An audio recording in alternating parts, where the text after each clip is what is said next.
Hey, everybody, it's Doug Green, and I'm the publisher of Technology Reseller News. And I'm very pleased to have my good friend, Jon Arnold, with me. Jon, thank you for joining me today. Oh, you're welcome, Doug. Always good to be doing a session with you. And we got a fun one today. I'll just have a quick shout out, though, before we start. In your little bumper video clip, I just love the way the globe turns and just settles right on Canada. Good Well, there call. you go. Oh, Canada. Oh, my. All There you right. go. And you are, in fact, actually, for as a point of reference, because we like being very accurate in our podcast, of course, you're, in fact, in Toronto today. Yeah, for a change, but only for a day. So, yeah, the travels continue. So I'm glad we could catch this in before going on another trip. So timing is good. You guys have had a snowy Toronto, a snowy winter, I think. Yeah, big thought today though. The weather has really warmed up, so I think the snow is done, but we'll take it. But it's been cold for sure. It continues to be cold, but today it warmed up. Well, today we're going to be talking about redefining unified communications for AI voice. 5 threads, 1 story, and in fact, this is the presentation you gave everybody last week at the vCon Spring Conference in Frisco, Texas. Yes, so we our paths cross yet again.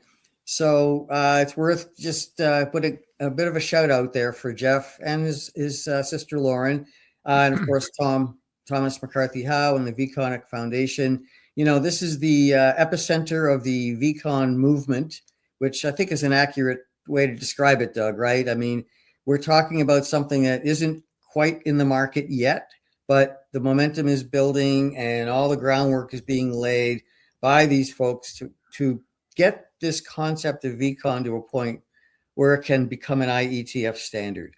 And what they're thinking is much like the way SIP, when it became a standard, kind of kickstarted the VoIP space. The time is right again. And as we all know, for Jeff, it's all about voice. And now this is like the next iteration of where voice technologies are at, right?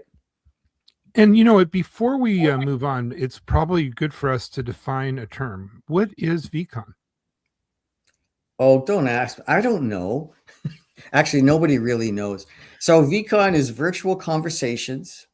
And the idea is to create basically a containerized approach where digital communications, which they will call conversations, which makes it sound like it's just voice, but we can have text-based conversations too. We can have video-based conversations, but the idea that when they're digitized and they have the filter of AI to organize it, extract value from it, create new things from it, now that voice has a lot of value. So that's why we're talking about conversations are kind of like this, this stream of data that can be turned into new forms of value. And the idea for a vCon is, I think Thomas uses this analogy, which I like, of thinking of it as a PDF for conversations. In other words, it's a safe place where all forms of communication can be stored and accessed and protected.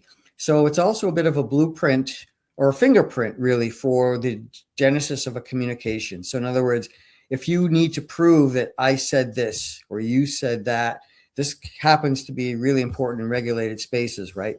Where you've got to prove something happened. This is kind of becomes your, so to speak, system of record for communications, which they're calling conversations. It's a little verbose, and believe me, folks, this is about as fast as I can distill it. Doug, we've been around this thing, but nobody has yet come up with a 5-word definition of vCons. Well, in that light, let's dive into the topic that you presented and the slides you presented last week. So let's pull those up, put them on stage. Yes. There we go. And Jon, to basically take it away, we want to basically offer everybody literally a synopsized version of the presentation we got to see last week. It was really good. Everyone was paying great attention to it. Yeah, thank you, Doug. So I put this together, and I kind of co-presented with my longtime partner Chris Fine. He and I have been doing, if you don't know or watched the Space podcast for many years, And Chris and I often collaborate because we just go back so long with so much of this technology. So we don't need a lot of preparation to do these things. And we've done this at other Jeff Pulver events. And so the idea here was, in the program itself, they had the kind of like the keynote sessions, and then the afternoon were the breakouts. So they had a couple of different tracks. And Jeff asked me, if I could do a talk about AI voice in one of the breakouts. So the focus of this, so tying the pieces together, that's what I call this 5 threads. So unified communications, it's kind of its own thing. AI voice is becoming a dominant trend in the whole enterprise communication space. And then where does vCons fit with all this? So I'm going to kind of go through this now with the highlights of where I kind of see all these things fitting together. So it's interesting because unified communications is important because that's where enterprise communications lives. But interestingly, Doug, you probably have seen this too. Most of the action with AI voice and a lot of like the agentic applications in the AI space are really happening in the contact center space, where CX is kind of the driver for everything. And there's a lot of use cases in that space for these newer technologies driven by AI, a little less so in the UC space, but it's still important. So that's what we're going to get into here. So let me pull a few of these slides through here. So 5 threads. So first, I want to talk about my presentation from the Enterprise Connect event, which happened a couple of weeks prior, and I'll explain why that's relevant here. Then we'll talk a bit about AI voice, then how UC and AI voice kind of fit together, and then layer onto that CCaaS, which is another one of the cloud platforms that are very important to this space, and how they're looking at the AI voice space. And I'll tie all that together with a focus on vCon. So I'm going to step back in time a couple of weeks, not that long ago, but I did a couple of sessions at Enterprise Connect, which is, of course, the kind of ground zero event for the enterprise communication space. So I'm going to start by not talking about AI voice and giving a different spin to what's happening in the UC space with AI. So my panel session, my panel track, one of the new tracks they introduced for Enterprise Connect, as you know, Doug, was called Future Shock. And they wanted us to look at emerging technologies and where things are going. So not to talk so much about what's happening today, but looking a little further out. And of course, that takes us back, Doug. We all remember this, 1970, when this book came out. Oh, I should have run out to the counter to get it. I have it. I have my original copy from 1970. It's pretty faded. But that book was, I would think you'd agree, Doug, was the first book that was like one of those like mega trends, right, big brain thinking things that make you question everything, right? Right. Yeah, we all remember that book. And so I took a quote from it just to provide some context. As you can see it here, it's the dizzying disorientation brought on by the premature arrival of the future. All right, the language might sound a little over the top there, but Doug, if this doesn't describe AI, I don't know what is. Well, right? and perspective also for those of us who are actually old enough to remember this even as a kid. This is the dawn of digitization, 1970, that era. Large organizations are really, really, really for the first time. Computers have been around for a while in the 50s and so on, but now utility companies, phone companies, large organizations are really basically adopting computers to do billing, to do practical business things and so on. And they're actually human beings, regular people, office workers are starting to more and more actually interact with automation. Yeah. And I think, by the way, John, for our telecom audience, I think, and someone will maybe correct me, I think it's 71 or 72. It's around this time, the first automated PBX, the first with a switchboard with no attendance, basically shows up. So this is like not a big deal today, but this was astounding technology then.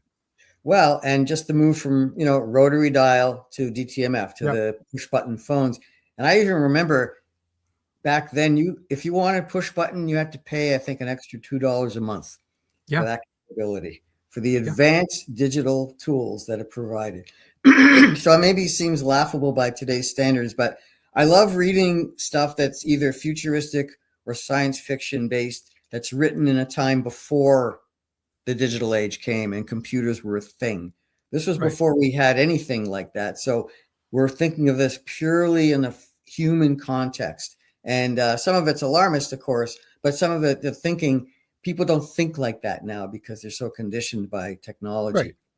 So that's another topic to itself. But so why am I talking about this? So my focus in my presentation was about where communications is going with AI. And yes, voice is important, but what's really happening is P to M and M to P, right? Person to machine and machine to person communication, where AI is becoming so prevalent that we have to, if we're going to work side by side with AI, as that's the intention, we have to communicate effectively with AI. And you don't need to do it just with voice. There are other modes of communication. So my thinking here is I'm expanding the definition of communication beyond human to human or voice, but there are other ways to communicate that are, basically nonverbal. And this is kind of how the future work is going. And I could speak all day about this. So I cited these 4 basic kind of modes that I think people understand. So you have things like ambient interfaces. So this is what I call the post-PC era, when we don't need physical endpoints anymore, but basically connectivity, I call it hyperconnectivity, will be built into everything around us, tabletops, walls, windows, all surfaces will just be a touch away from having this. So you won't need a computer at all. So that's the ambient, where basically the technology is everywhere. Haptic is another big one. If you're a gamer, you know what haptic is all about. If you've played Wii, that's haptic, right? You're holding a wand type of thing. It's really interesting technology. Gesture-based communication, right? Where you just wave a hand or you blink your eyes. Digital twins and Centaur systems. I'm not going to get into what these are all about, but I think you kind of can sense where they are. And this is a lot of it's IoT stuff, right? Right, Doug? I mean, this is really like humans aren't terribly involved with this, but if we're going to interact with AI, these modes in the future of work are going to be, I think, just as important as voice. We're not there yet, but it is happening. Some of it's in the consumer world, right? With gamers especially, they understand this stuff. But when you think about other things that you could be doing, this gets really interesting. So to make it a little more real, so I'm talking here about being at Enterprise Connect. This is my world, folks. Then I was at Mobile World Congress in Barcelona. Well, that's a gigantic show, and it makes Enterprise Connect look like a small show, to be candid, but that's not relevant. Anyways, wandering the show floor, and there are 8 halls. This place is really big. I managed to find the Israel Pavilion. And at the Israel Pavilion, the Israelis always have great technology. So I found this one company called Mudra, and they're not the only ones in the world doing this stuff, but at least I got a real in-person demo. And as you can see on the slide, which I took while he was giving me the demo, he's wearing this bracelet, right? So that's a haptic device where the sensoring is all coming from his body. And much like a Wii, he's directing on the screen in front of him what's happening. And it's pretty cool. And I think with a lot of new technologies that are kind of outside our norm, once you get the idea of what it is and how it works, I think, Doug, you'd agree, the use cases will come, right? Right now, a lot of this is in the IoT world, especially in like manufacturing, industrial settings, the Honeywells of the world, IBM, but Cisco, Microsoft, they all have big investments in these technologies, but they're not really in the enterprise space yet. But I think they will find their way. So why is this relevant? My panel session where I moderated, I had speakers. You may even recognize these people, but Ring Central, Zoom, and Dialpad, leaders in the UC space. While I'm talking about this stuff, they weren't on the same page with me. These guys were focusing primarily on what's happening right now in the market, and that is AI voice, right? So that's fine. So their position was, no, it's all about voice right now. And I wouldn't argue with that, but this is a future shock track, and I'm thinking about what's coming next. And so my takeaway from all this is if you're not thinking about these things, that's going to be the next wave of innovation once AI voice kind of becomes table stakes for everybody, because then everyone's going to have it. You're going to have to get something else after that. So that's where I think this is going to go. So right now, yes, this validates the voice is the big thing. That's great. But I'm also thinking a little more down the road as well. So I wanted to bring that into the conversation, since we are talking about virtual conversations, and they may today just be voice and text, but you know what? Down the road, that vCon, bubble might include some of these other modes too. We'll see. Okay, so that's thread 1. Thread 2 is this term you're hearing a lot of, AI voice. That's a kind of a bit of a mashup of terms. Some people call it voice AI. Also familiar, other examples would be, bots, agents, virtual assistants, agentic AI. So there are a lot of terms to describe what we mean by AI voice. But really what we're talking about here is the next acronym, Doug, of many, of course, is speech to speech. And why AI voice is important is normally we get to voice with AI through some form of a translation application. So it's usually some form of text to speech or speech to text, where there's that layer in the middle between two speakers that has to translate back and forth. When you take that out, it becomes speech to speech. And that's kind of like becoming a big thing now in the AI voice space. And why it's important is because this term dark data that I've been using for quite some time, and it describes all of the conversations that go on in the workplace, in particular, that have not been captured yet by AI and digitized tools, right? So that's what's coming next. So because much of it has not been captured yet, there's a big kind of gold rush on right now to get all of these conversations digitized, so AI has more basically fuel for AI to drive their LLMs. So now what this is really getting to is, if you're a telco in particular, stop talking about calls, stop talking about telephony. It's really about the conversations. That's where the value is. So, the kind of the general term is, whoever controls the conversations, controls the market. So that's where the technologies are going to. So that's my view on this thread 2. And just my slide here is just about some of the benefits. When you can do all these things, AI adds all this that we couldn't really have before. Intelligent automation, hands-free comms, which is obviously important for some scenarios. We got this out of the COVID era, right, where you had to have touchless. Multilingual, doing it in real time. That's a big breakthrough. 24/7, of course. The analytics that comes through with AI for QA and compliance, that's a big addition. And it also helps make for a more inclusive, accessible workplace. So I think there's good drivers for this to be in the market to help UC evolve. Right. And then another driver, of course, for the UC players is that the space is very crowded and mature, and it's very competitive. And as I said before, they're going to need new growth vectors. So these technologies all kind of flow into it, but also enterprises need AI roadmaps. They need help. Workers are going to need to be upskilled to do this stuff right.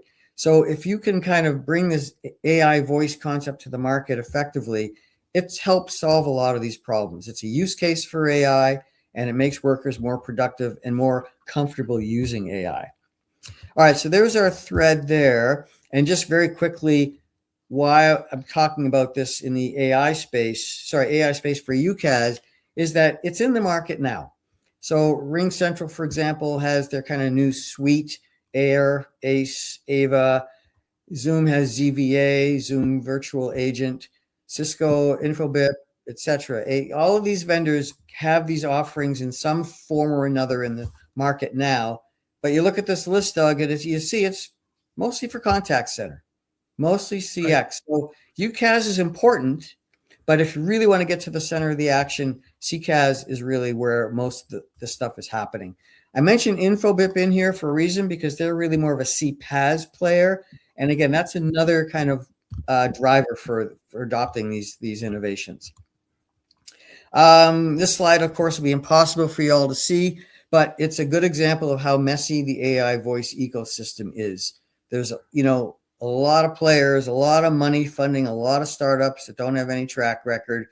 Very difficult to evaluate this. And I wouldn't ask anybody to do this on their own. You really need someone with AI voice expertise to sift through this, to figure out if you're going to go down this path, you better understand what you're getting into, because it's really fast moving and just way too many companies for any human to follow. Another great use case for AI, right, Doug? Have a bot. Yes, absolutely. I was going to say, Right. how would anyone organize that in their mind? No, you can't. And that's again where the channels come in, right? There will be experts who can help with this.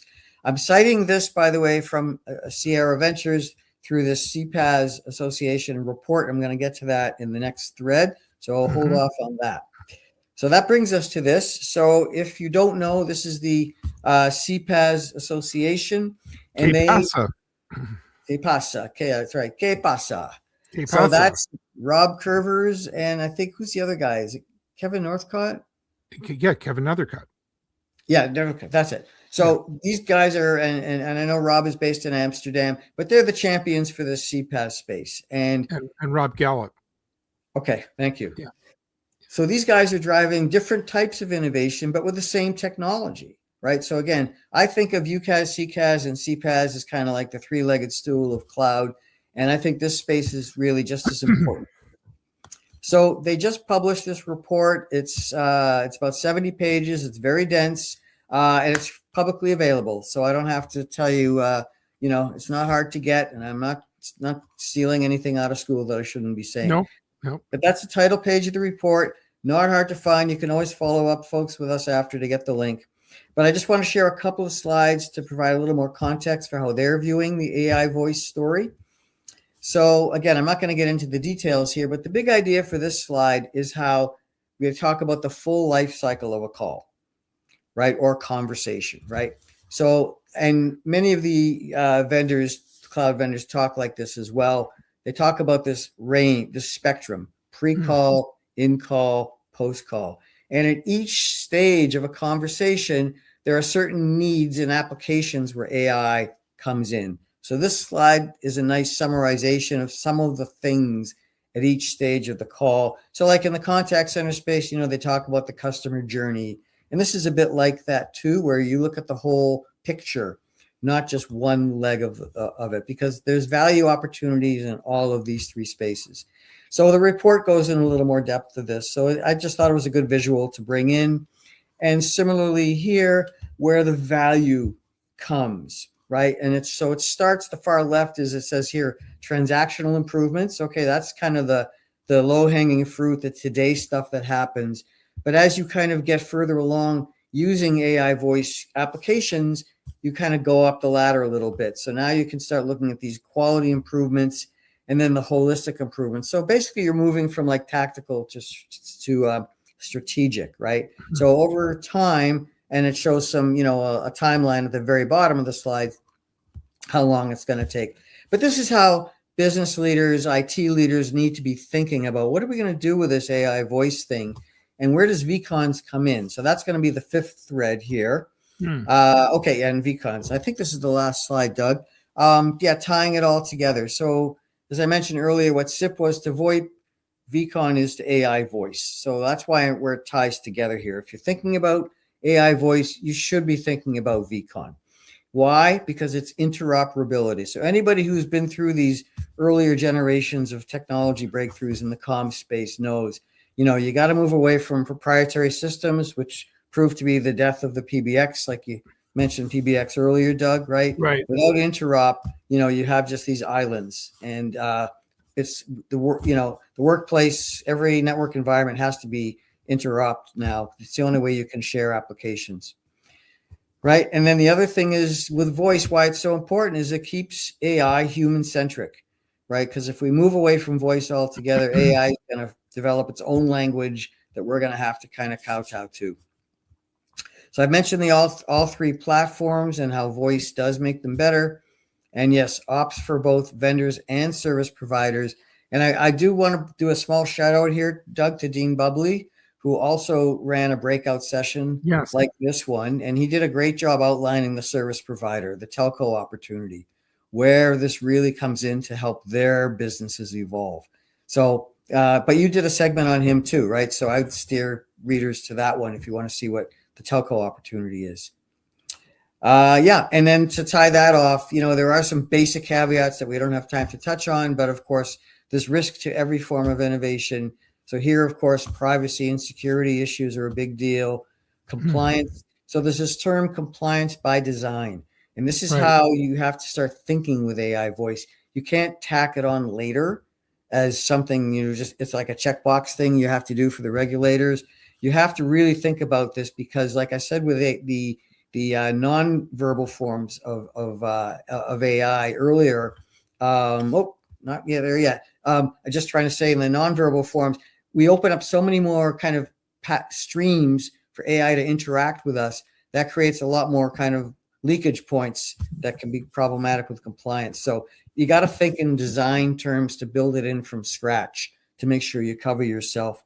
And this is a whole other topic, of course, but the AI regulations, where the U.S. is not terribly regulated at this point. And there's a lot of state level issues and conflicts. And we saw a taste of that, I think, Doug, from Glenn Richards, giving his usual take on the regulatory space from the legal community. So that's messy stuff, but we're not going to get to that today. So that's the thread 5 on that. I think that's it. And just one more visual from the CCaaS AA report, just the way they look at vCon. There's a nice section in that report. I think it's around page 65 that touches on how they view vCon as part of it. So this is just a visual to show how they are trying to articulate that.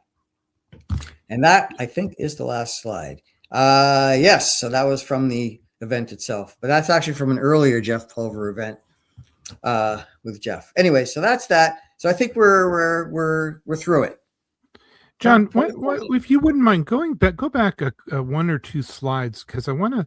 There it is. Stick with that for just a second, because my little brain didn't go beyond this, because I think this one comment or statement here is huge.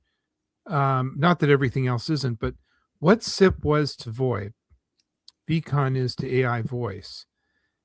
And so I hope, I don't want to hold us up here, but for people who didn't live through it, SIP was quite a revolution in terms of pushing VoIP along, if I remember that correctly. Well, yeah, because again, the standard needed to be in place for it to be taken seriously and to get the big vendors to, continue investing in it. It was still scary to the telcos. They did everything they could to keep it out. Yes. It was such a threat to their business.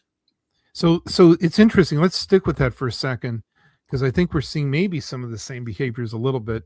So, large organizations that had huge investments and were making good money in providing services in, if you will, the previous regime, saw SIP as not a good thing for them. But if I'm remembering it correctly, it's part of what it broke down those fortress silos, isn't it? Isn't SIP what really blew all that up? Yeah, right. So it was less dependent on, a legacy network. Right. You weren't stuck within Avaya or Nortel or something anymore. Right. Yeah. As much. Yeah. Now, as long as the phones were SIP enabled, they could talk to each other. So explain to me how then so vCon is to AI voice. How is that the same revolutionary thing? Yeah, because again, it's a standardized approach so it doesn't matter what the type of a conversation it is. It doesn't matter what type of a network you're on or what type of an endpoint it is. If it all kind of gets containerized in the same kind of systematic, I guess, architecture, and I'm not the IT guy to explain it, Doug. That's what we need Thomas for. But it's that taking that standardized approach from the bottom up that says, okay, we kind of know where AI comes in to make use of all of this. But if we're going to unearth all of these communications, which no human can manage them all, like Jeff likes to talk about, think about your emails. We all have maybe hundreds of thousands of emails. We'll never be able to manage all of that. But what if, an AI tool could review all of your emails, pull out the gold? And they talked about this too. It might have been Dag Peak from Alianza, talking about how there's this, you think of it as gold, right? Yeah. And you're panning for gold in a river, and you pull all these little nuggets out, and they have value. But if you just watch the river go by, there's no value because you can't even see the gold. But if you pan for it and find a way to extract it, That was that's an the same interesting analogy. Yeah, to say, okay, we know there's value in there. So like that's Jeff's big thing. I know there was an email from 10 years ago and it was really important, but I'll never, but if it's all in a vCon, it's archivable, it's searchable. So AI's got the horsepower to go through unlimited numbers of interactions and sessions. And that's beyond what humans can do. So rather than just leave it all to your archive folder that you never will look at again, it kind of brings it back to life, right? And so I think I do think there's value there. Now, to be more objective about all of this too. Now, because it's so hard to explain, Doug, people are having a really struggle to understand. Well, what the hell is this? And I keep asking the vendors, what is vCon doing that your AI capabilities currently? I do too. Yeah. And I still struggle with that a bit. Because I guess vCon isn't really addressing a problem that is viewed as a problem right now. I think as AI just keeps exploding the amount of data we have to manage, and as compliance, right? Remember I said compliance by design. As compliance requirements become more stringent, there's just going to be more needs to have a more manageable approach to this. And that's where I think vCon can be a really key part of the of the solution. But really, to get IT folks to care about it, we had some dialogue about this after the session. It's not sexy, right? It's not something, it's like insurance. I really don't want it until I have to have it. Right. So if you're okay, why get excited about it? And ultimately, I think it's got to be tied to risk, right? If you're going to have AI running everything in your organization, to me, there's a lot of risk to that. And I think vCon could be part of the way you manage that risk certainly on the compliance and the privacy sides of things. But you have to get past that and say, okay, yeah, if we kind of de-risk it, what are the benefits? And I bullet pointed a few of those benefits earlier. When you start thinking along those lines, now this AI voice thing starts to become a little more, more real, right? And vCon should be totally in the background, right? No one should have to think about, is it vCon or, I think about it like Intel Inside, right? No one's going to look under the hood, but it's almost like a seal of approval or of credibility for the communications. And I think that's where they want to get to. John, as we close up our podcast, I think you just said something very interesting there. And I'm wondering if that's not true about all huge technology leaps forward, is that they didn't necessarily solve a problem that everyone was laboring under, but they created something new that afterwards everyone felt that they needed and was necessary. And I'm thinking about every type of technology, including things which are we don't often think is technology. Human beings function just fine without an automobile. Now all of a sudden you need an automobile. You need access to one, or you need to own one, or need to rent one, or get in an Uber, right? We're dependent on automotive technology, trucks, and so on. We have created a technology which now we find necessary. And I'm wondering if that actually, does vCon actually rise to that type of leap forward? Well, I think it helps make the marriage between AI and communications more meaningful. Right? Because AI, we normally think of it as a tool for automation, which is fine, and maybe cost reduction. But for creating new value, making the workplace more productive, that's a different kind of focus on AI. But to do that, you've got to be able to tie all these things together. That's why I say these 5 threads. It's not just one thing. It's kind of looking at this whole bigger picture and understanding it. And this is where the Thomas McCarthy House of the world, they live and breathe this 24/7. So we're just watching it from the sidelines. But, if that level of passion kind of comes out and others start to see it, then it gets interesting. Because as I said earlier, figure out the technology first, which is what they're doing. They're hardening it now to scale. The use cases will absolutely follow. whether it comes from the UCaaS players I mentioned earlier on that Enterprise Connect panel, or from some place completely outside of our industry, and I wouldn't count that out for a second, that could come in and say, hey, let's do this, this, and this, and they'll have a new approach to this stuff, and then it will just run. Jon, I really want to thank you for joining me today and presenting to our audience basically a great summary of the presentation you made at the vCon conference. A lot of thought-provoking things. I hope we get to actually do a series of podcasts on each of the topics, in a sense, each of those slides. I think we could unpack. But for now, Jon, where can we learn more about what you work on at J. Arnold and Associates? Sure. I'm fairly old school, so the website is kind of the home for most of what I do. But I will tell you, so that's jarnoldassociates.com. But on a more regular basis, you can follow me on LinkedIn. My feed is pretty easy to find. And if you get to my website, you'll see I have a monthly newsletter that you could sign up for in about 5 seconds. The podcast will come back to life soon, Doug. But you can find me also on many channels, including TR News, where I'm a contributor. And so not hard to find at all. And we'll certainly be at my share of events over the next little while. And always happy to hear from people and meet up if the time works out. And as you can see, I've been fooling around putting up the little vCon Foundation logo up during the presentation. A little shout out there to Jeff Pulver and Lauren Pulver and Thomas Howe, all the folks basically at the vCon Foundation that are making this thing possible. Yeah, and Thomas McCarthy Howe. Yes, McCarthy Howe. And to be fair, folks, this is kind of how innovation works. Nobody is getting rich doing this right now. Right. Jeff most people are doing this of their own volition, free time. No one's getting paid. But a lot of people feel strongly enough that this has some legs. So you check this out, folks. You're watching it from the ground floor. And, when Jeff gets fully behind something, he's usually right. No guarantees, but I think this could be, this could validate a lot of what he's been backing for quite a while now. So stay tuned. The big thing to watch for is if this becomes an IETF standard, then that we're at the starting point for this thing. Absolutely.